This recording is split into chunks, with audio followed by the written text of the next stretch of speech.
Hi everyone, this is Jim. Welcome to round 6 coverage of my games for the 2018 Portland Open. So we're down to the final round.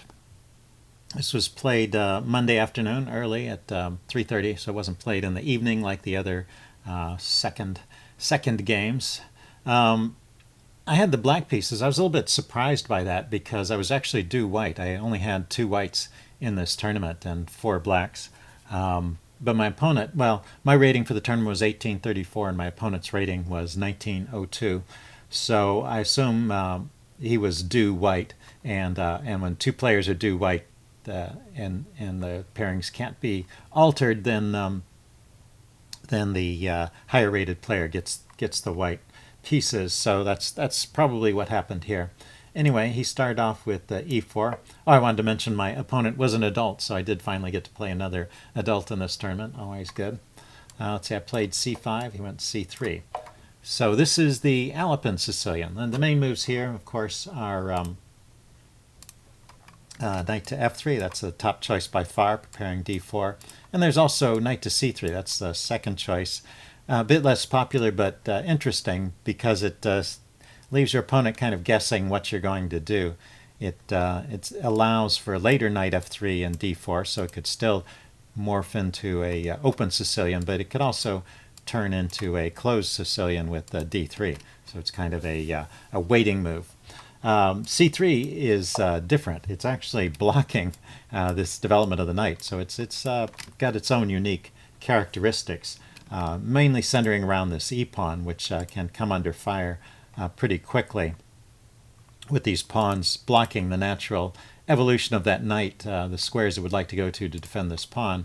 That pawn is a bit weak, and black usually attacks it immediately. So accordingly, the top 2 moves here are knight f6 or d5. And I've always played this knight f6 line, which is a handy line to know, because you can also use it as a weapon against the Smith-Morra gambit. It's a way to decline the Smith-Morra gambit. Here, I'll show that. White continues on with e5. There's no really good way to defend that pawn, so I guess he could bring the queen out. It's not like it's impossible to defend, but this is the main move here. Kicking the knight around, then d4, and white takes. And this is the position you could also get to from the Smith-Morra gambit. So if we go back to the beginning, if you can imagine this picture in your head, this position in your head, keep that picture in mind. And let's play the Smith-Morra gambit. So that's e4, c5, d4, black takes, and c3. That's the Smith-Morra gambit. And knight f6 is a way to decline it. After you push this pawn forward and the knight goes here to d5, we've reached exactly the same position. So learning this opening line once is a handy way to deal with 2 different openings. Okay, let's get back to the game. So the game went e4, c5, c3, knight f6, e5, kicking the knight, knight d5, and d4, and black takes. So interestingly, white doesn't usually take back right away, but white leaves that hanging and develops with knight f3. Black goes knight c6. These are all main moves, and bishop to c4. There are also alternatives, but these are very popular moves. And now the main move here is knight to b6, just kicking that bishop. And I think that's, I've played that way many times before. I think that's a fine way to play, just to show that line. I played something different, but just to show the main line here and how it goes. You kick the bishop back, and then you usually play d5 here. Now, I've always played d6, actually, although it can transpose once again to the same position. But that's kind of why I wanted to review this, to check this out. The thing is that after d5, white takes, and you take back with the queen. So you could have gotten to the same position if you'd put the pawn on d6 and white took. So that's probably why I never really noticed this move wrinkle. Here white castles, and then black goes bishop e6, another funny move, but opposing this strong bishop here, dealing with potential threats of the knight coming into g5 there. And I suppose this bishop, which is blocked in, will develop to g7. anyway, that's the way this usually goes. I don't think I've played this bishop e6 move before. I think I've always found something different in this position, but I'll try that next time. Anyway, I was in this position and I wanted to try something different. I had been reviewing one of my games.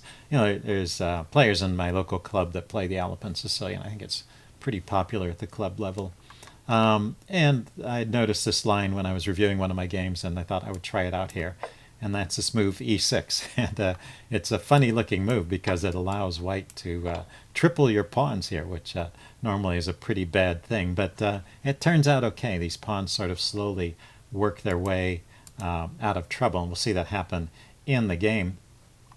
Actually, the main move here is to leave the tension here, not to take the knight, but to just take on d4 here. And then, let's see, black continues with d6, very typical play, white castles, and bishop e7. And black has this compact position. Once again, white can exchange here at any time, but those doubled pawns really are not a problem for black. But anyway, that's how it's typically played. Let's go back to the game. I went e6 here. Yeah, let's see. Yeah, he went bishop to c4. I went e6, defending the knight, and then he took. So he gave me the tripled pawn. So we get to explore this variation. This is still in the opening book, but it's a very rare line. I think this is really just fine for black. I think black equalizes pretty easily here. So white castles. I play bishop e7, some natural moves. He takes, and I play d6. And that's the idea. That's how you unwind from these positions, is you push the pawn forward and trade it off so that you're not left with these awkward doubled pawns. And you also, when you push that forward, you've opened up lines for your bishop here. So your piece play is fine. Let's see. White goes knight to c3, and I went bishop to e6, just defending. He went bishop to f4, and you know, he's putting some pressure here, trying to force a decision. But I just went ahead and castled. So he exchanged at this point. I took back, and he just kept exchanging. And I think at this point, black is just completely equal. Yeah, if we look at the development is the same. The pawn structure is symmetrical. I mean, I have a bishop versus a knight, so maybe white has some hopes of playing against this bishop and proving that it's a bad bishop, but it has other things that it can do. It's not actually needed to defend the pawn. In this structure here, this is a ram structure where the two pawns are butting heads against each other and controlling neighboring squares. The pawn is actually a little bit hard to attack, so this bishop, unless it gets stuck behind that pawn, is actually free to roam about the board and can maybe take up active posts here. So it's not a bad position for black at all. Let's see. He went rook e1. I went bishop to g5. He went h3. And here I spotted an idea where I thought I could win a pawn. so I went for it. I could have just retreated the bishop here. The chess engine slightly prefers this move and actually gives black a slight edge. And certainly this would keep more material on the board and keep the game interesting. So I think if I ever face this position again, I think that's what I would do.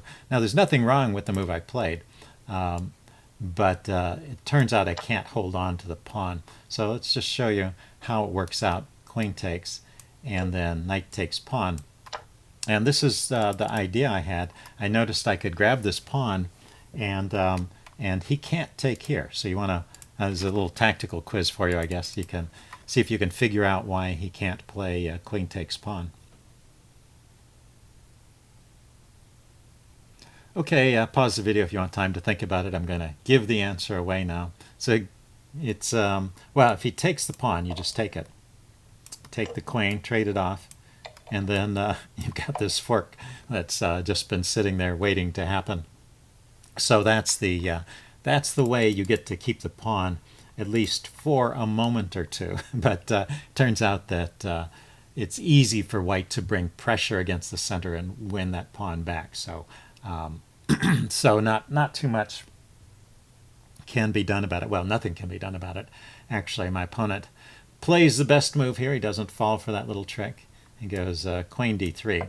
Oh, but I did want to mention, it just shows how in even the most quiet position, you know, it looks like everything's open and peaceful here.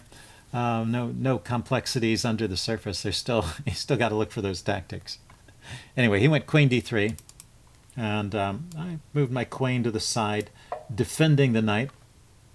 And then he went rook a to d1, and this is the point. He can just pile up on this file, and I can't organize a defense for everything in time. So I just have to drop my knight back. And he played queen takes d5. I didn't want the queen trade, so I moved to the side here. I'm hitting his pawn. I'm defending my pawn. His queen was taking a look at it, just holding on to everything. But he played queen to b5 and offered a draw. And I didn't really see any good way to make progress here after the queen trade.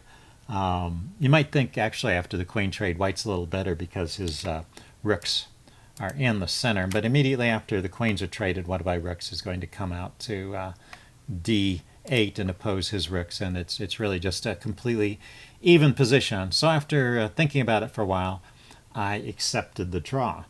So I ended up in this tournament with 4 points out of 6. So I had 2 wins and 4 draws. So it was a decent result for me. Throughout the tournament, I was playing with a rating of 1834, and immediately after it was rated, my rating went up to 1837. So from that point of view, I gained 3 rating points. Although what happened a few days later, one of the tournaments I played in before this one got rated. You know, it was one of those things where the tournaments were submitted out of order. And so my actual rating at the time of this tournament, after they do all the re-rates, was 1865, because I'd had just a good tournament just previously. And then the result of this tournament was to reduce my rating from 1865 to 1861. But in any case, you can see that it was a decent result, appropriate for my rating. And so I think that's an accomplishment, especially considering I had 4 blacks at the tournament, and also because I had to face all of those kids who are sometimes underrated. So I'm not unhappy with my performance. I finished just out of the money. He needed, there was one player in first place in this section who ended up with 5 points, sole possession of first place. So we got the biggest prize. There was a half dozen or so players with 4.5 points, and they shared the money for second and third place. And then 4.0, where I was, 4 points, was out of the money. Okay, so that's it for the chess in this video. I thought I would talk a little bit about the Portland area, the tournament conditions, and show you some pictures. So if you want to stay tuned, I'll continue with that. Otherwise, I'll see you guys later. And I'm going back to my normal schedule of blitz games and stuff. Okay, so the tournament was held in the Lloyd district of Portland, which is across the river from the downtown section, and not a section of Portland I'd been in before. It was really a well-run tournament. It was held at the Doubletree, and it was a nice hotel. Comfortable playing areas, and there was plenty of space, and it was quiet enough. There wasn't too much noise from the hotel, which is sometimes a problem. And it was well run. I thought the tournament director did a really good job, so I can recommend it from that point of view. In the neighborhood, there's the convention center is not too far away, and there's a large shopping mall just like a block away. So it was easy to get away from the tournament and go grab something to eat at the mall, or just walk around if you wanted to clear your head a little bit between rounds. So that was very convenient. And then there was one day where there was a longer break. It was on Sunday when they had their annual meeting of the Portland Chess Association. And so I went and took a hike, and so I took some pictures. I went to the Portland Japanese garden, which is supposed to be very pretty. I haven't seen it yet. And it was Sunday afternoon on a Labor Day weekend. There was naturally a line to get in, and I didn't have enough time to wait for the line, and then I would just have to leave. So I went. I had noticed on the map there was a nature walk nearby, so I went on a little hike. This is a picture I took of it. This is called the Marquam Nature Park or something like that, and these are just some pictures I took along the walk. It was just a little sign at the side of the road. I would have had trouble finding it if it weren't for the nav system on my car, or I guess I was using a phone. Yeah, the maps on my phone told me I was there. I had to look around to find it. I think the main entrance is down below. I was up above and walking down. So I was walking down, and it said it was about a mile to the Marquam shelter. And I didn't walk all the way down because you can walk a mile down, it's no trouble. But walking a mile back uphill is an exertion, and you don't want to be all exhausted and sweaty and go play a game of chess.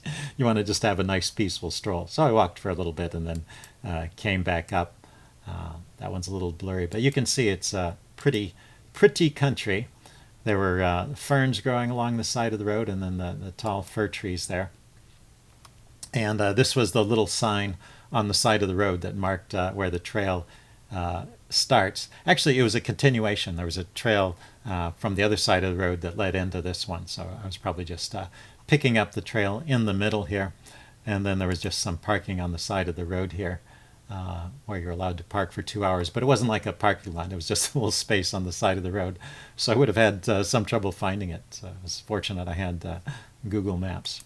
And then driving back down, here's a picture of Mount Hood. That's one of the nice things about Oregon, is that, or Portland in particular, is that you get to see Mount Hood in the background from various places. And I just spied a view of it coming back down from the walk. Okay, so that's it for this video. Hope you guys enjoyed it, and I will see you again soon. Bye.